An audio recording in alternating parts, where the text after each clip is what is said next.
raadiyoo sagalee walabummaa Oromiyaati. Raadiyoon sagalee walabummaa Oromiyaa karaa marsariitii independent.org torbanitti yeroo lama kan isiniif dhiyaatu amma jalqaba.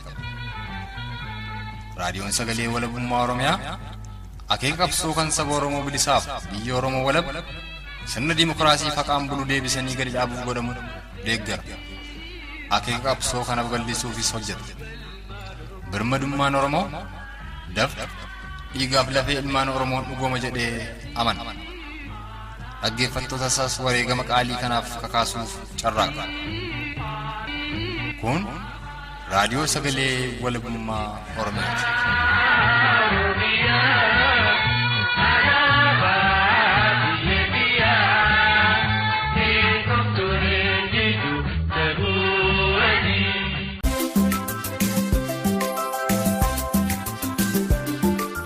Gagabbooyyuu ilmaanaayaa dhaggeeffattoota raadiyoo sagalee walabummaa Oromiyaa jaallatamoo ashamaa.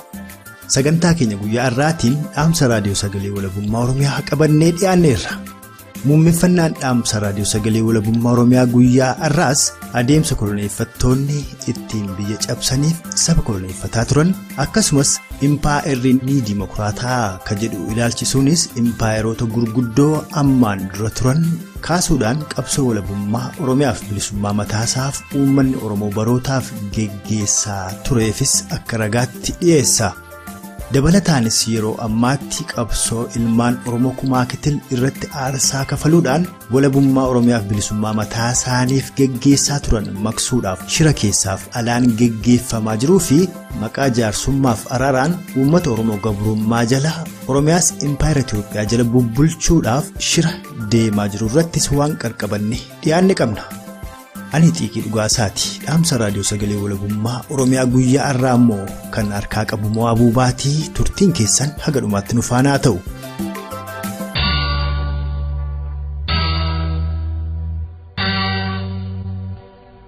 Addunyaan irra jiraannu kana keessa impaayerootni gurguddoon impeeriyaalistoota yartuudhaan ijaaramanii dachee sabootaaf biyyoota danuu weeraruun daangaa kolonii bal'aa ijaarratan danuun kan turan ta'uu galmee seenaatu addeessa. Sirni kolonii ganamumaan sirna fedhii yartootaa bu'uura godhachuudhaan tooftaa xiqqaa guddaa irratti goobsuutiin wixineeffame ta'uu fi impaayerri koloniis godoo yartootaan ijaaramee fi kan gurguddoonni danuun keessatti ijaarratan ta'uu akkuma macci beeku sirnichis waan of beekuuf waardiyyoonni sirna kanaa sirna isaanii jiraachisuuf humna isaanii tokkicha kan ta'e qawweetti dhimma ba'u. Haa ta'u malee impaayeroota gurguddoo addunyaa keenya irra turan keessaa humna qawweetiin kan qabsoo saboota walabummaa biyya ofiitiif taasisan injifatee dhaabbatee hafe tokkollee hin turre. Impaayeroonni humna qawweedhaan ijaaraman martuu qabsoo walabummaatiin caccabanii koloneeffattoonnis bakkatti deebi'anii jiru. Biyyoonni humnaan weeraramanii impaayeroota jalatti cafaqamanii turanis impaayera qawwee koloneeffattootaatiin irratti ijaaramte qawweedhaan ofirraa fonqolchanii walabummaa ofii gonfachuu danda'uudhaan impaayerri kan diimokiraata'uu hin dandeenye ta'uu mirkaneessanii jiru. Ilaalchi ofittummaa fi mul'anni addunyaa guutuu humna tokko jalatti bulchuuf impeeriyaalistoonni warri lixaa qabatanii ka'an qabsoo abbaa biyyummaa sabootaatiin harkatti kan fashalaa'e ta'ullee ofittoonni sun mul'ata isaanii galaana qaxxaamursuudhaan biyya keenya qaqqabsiifachuutti milkaa'uu danda'anii jiru. Rimaan ofittummaa gorsaa fi gargaarsa warra lixaatiin humneeffamtee baargamaa gamana ceetes ofittummaa fi dhiphummaa habashoonni ganamumaan qabaniin wal makuudhaan impaayera Itoophiyaa taatee dhalachuu dandeessee jirti. Haaluma kanaan biyyi Oromoo Oromiyaan dhuma jaarraa 19ffaa irraa kaasee guutuutti Impaayera Kolonii Mootota Habashaa jalatti kufte. Dhaawataanis biyya Oromoo jedhamuun ishee hafee kara deemaaf biyya taatee saamichi qabeenya ishee fi duguuggaan sanyii ilmaan ishee irratti raawwatamu daran finiine. Oromoonis mirga abbaa biyyummaa isaa mulqamee garboomee maqaa hin qabneenis waamame. Oromummaa itti awwaaluuf boolli awwaalchaa gadi fageeffamee qotamee caacculeen Oromummaa tokko lamaan itti gadi darbatamuun awwaalamuun itti fufe. Koloneeffattoonni qawwee warra lixaarraa argataniin Oromoo ajjeesuu fi gorsa shiraa abboota isaaniirraa argataniinis tokkummaa sabichaa diiguun gamisa jala deemtota godhachuutti bobba'an.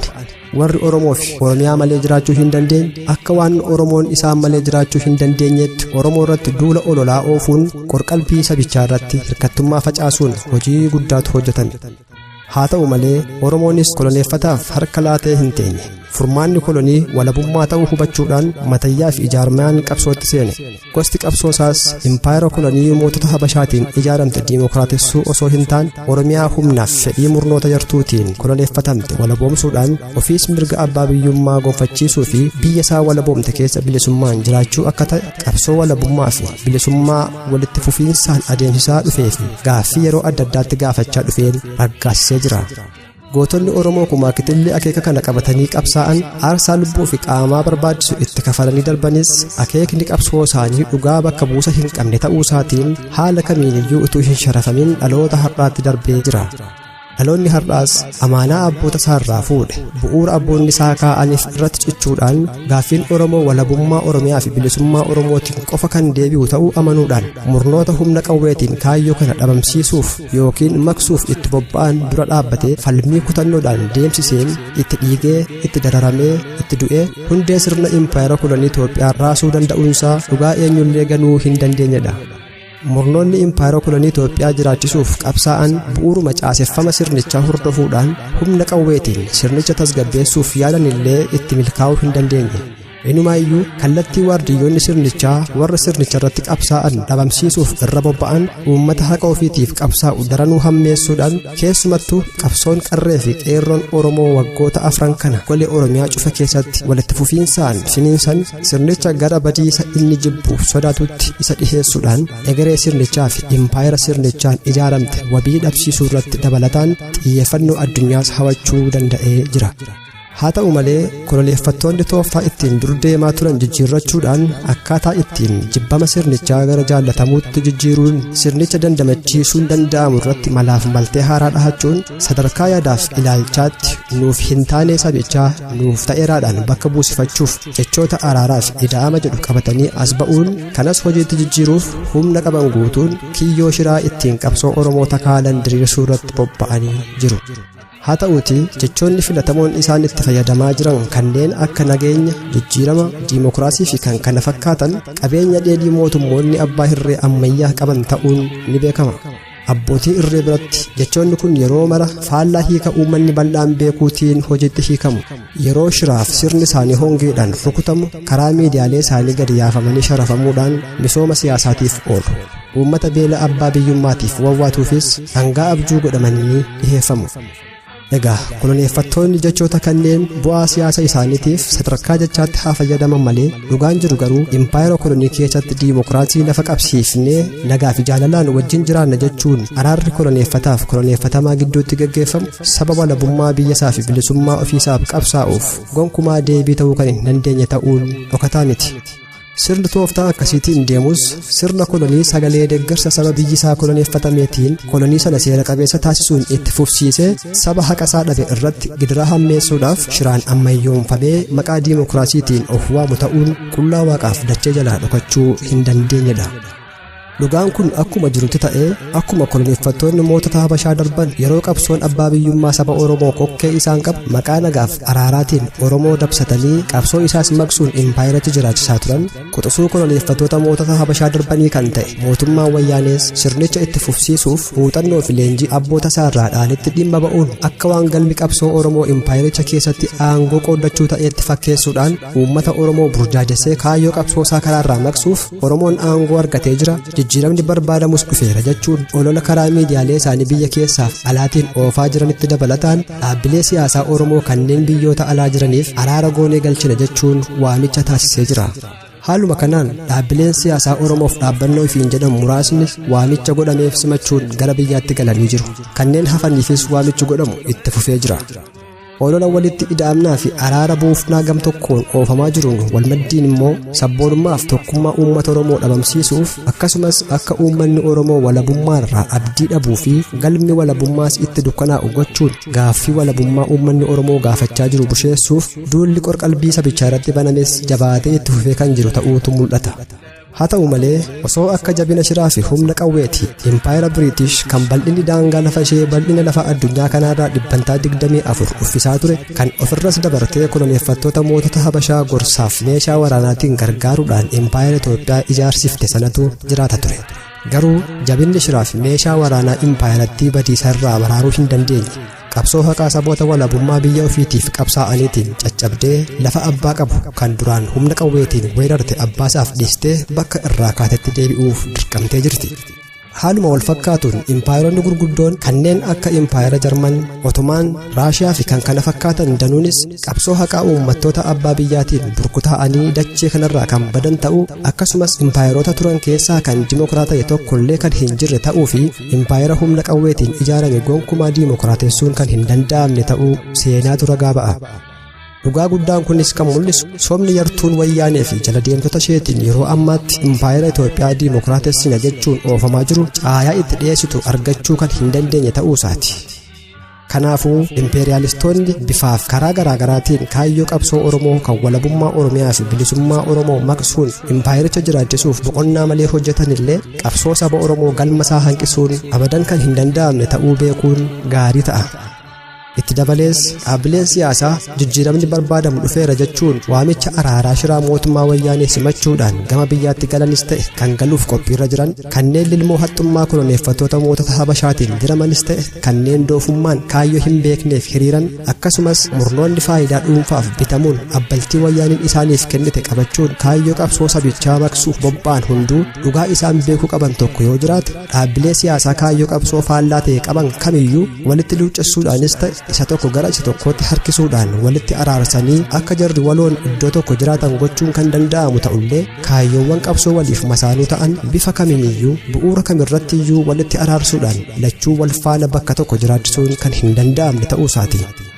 Dhumarrattis dhaabbileen siyaasaa Oromoo kanneen gaaffiin saba Oromoo gaaffii kolonii ta'uu fi innis kan deebi'uu danda'u qabsoo hidhannoo kan walabummaa Oromiyaa fi bilisummaa Oromootiin ta'utti amantanii uummatichas amansiisuudhaan qabsootti seentanii qabsaa'aa jirtan kanaanis abdii walabummaa fi bilisummaa jedhamuudhaan onnee uummata Oromoo keessatti iddoo guddaa kan argattanii fi abdii guddaanis isinirra kaa'amee jiru. Kaayyoon qabsoo Oromoo araaraa fi diimokiraasiidhaan kan galma ga'uu hin dandeenye ta'uu bu'uura kaayyoo qabsoo sabichaa kan ganamaa fi dogoggora bara 1991 raawwatame of yaadachiisuudhaan waamicha araaraa shiraa mootummaan koloneeffataa wayyaanee isiniif taasisaa jiru simachuu fi caffee qabattanii qaama qawwee qabatee isin waamu waliin jaarsummaa taa'uu irraa akka of qusattan akkasumas tarkaanfilee qalbii uummata bal'aa keessaa isin baasuu malanirraa of qusattanii kaayyoo qabsoo saba Oromoo kan walabummaa Oromiyaa fi bilisummaa Oromootiif amanamummaa qabdan iddootti tiksuun qabsoo sabichaa gara fuulduraatti akka tarkaanfachiistan jabeessinee isiniif dhaamna.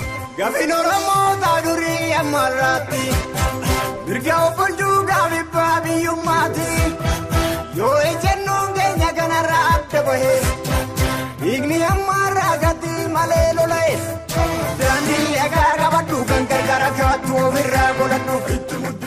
Yaa uummata Oromoo harcaatonni koloneeffattoota mootota Habashaa fi bitamtoonni isaanii impaayera Itoophiyaa diimokiraatessina jechuun sobuuf yaalanillee impaayerri qawween ijaaramte gonkumaa diimokiraata'uu kan hin dandeenye ta'uu seenaa impaayeroota addunyaa kanarra turanii qabsoo saboota walabummaa biyya ofiitiif qabsaa'aniitiin caccabanii badanii yaadachuun akeekni qabsoo kee ganamaa kan walabummaa biyya kee fi bilisummaa mataa keetiif adeemsaa jirtu kan irraa goraa fi dogoggora hin qabne ta'uu dhugeeffadhu.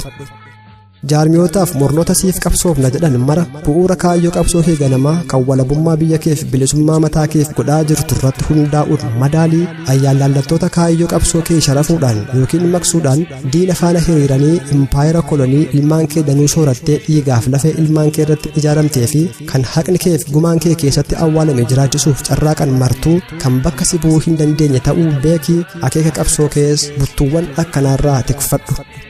Galma qabsoo kee ganamaa kan hayyoonniif ilmaan kee danuun irratti wareegaman irratti bakka jirtu walitti adeemi waliin mari'adhu wal ijaari hidhadhu wal hidhachiisi lolii wal lolchiisi biyya kee Oromiyaa afaan qawween koloneeffatamte afaan qawween walaboonfadhu bilisummaa mataa kees mirkaneeffadhu kan jedhu dhaamsa raadiyoo sagalee walabummaa Oromiyaa kan guyyaa har'aati. Oromiyaan ni walaboomti Oromoon ni bilisooma. Raadiyoo sagalee walabummaa Oromiyaa.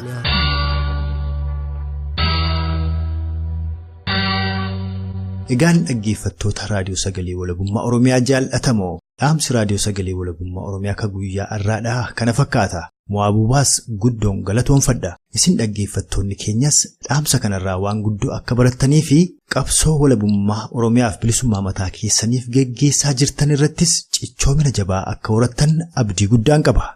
walleedhuma walabummaa Oromiyaaf bilisummaa Oromoo leellisu kana israafeeraa immoo haga sagantaa keenya yeroo taanuun walitti deebinutti nagaan turaa kan isiniin jedhu ani Xiiqii Dhugaasaatii walleen itti fufa.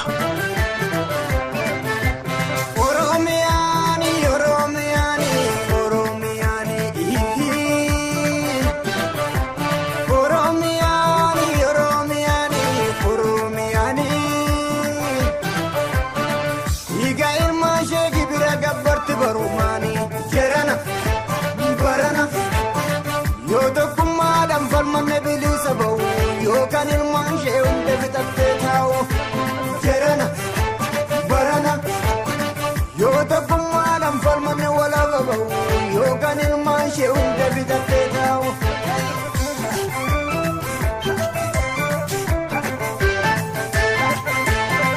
Otumee yaaddoo yaaddeessa nuti waliin dhiigaanuma wal jabeessa. Diinagdee boreessa gadi galootu maqaa nama balleessa yaashi malayaa ibidda lafaa margu gubbaa nama ilaalan madaageessa ormi namaan argu. Gaaffiin Oromoota durii ammarraatti mirga obbulchuu gaafibbaa biyyummaati yoo ejjennoon keenya kanarra adda bahee dhiigni ammarraa gati malee lola'e.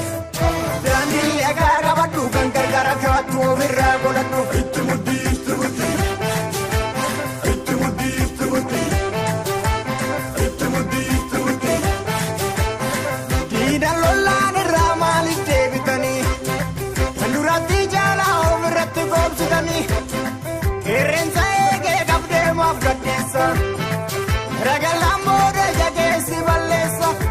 Gaafa safrumaan ni jiru waamuma irree keenya beesi jiru. Itti muddii itti muddii itti muddii itti muddii itti muddii itti muddii. Egaa amantaa kutaadha wal qoqqoodu nafee inni guyyaa takkaayyuu hin beeku rafee fira fakkaachaa tokkummaa keenya jibbanii diinummaa isaanii ofitti ragaa bahanii jarri qotanii albee ittiin qalamaan baafatanii. Itti muddii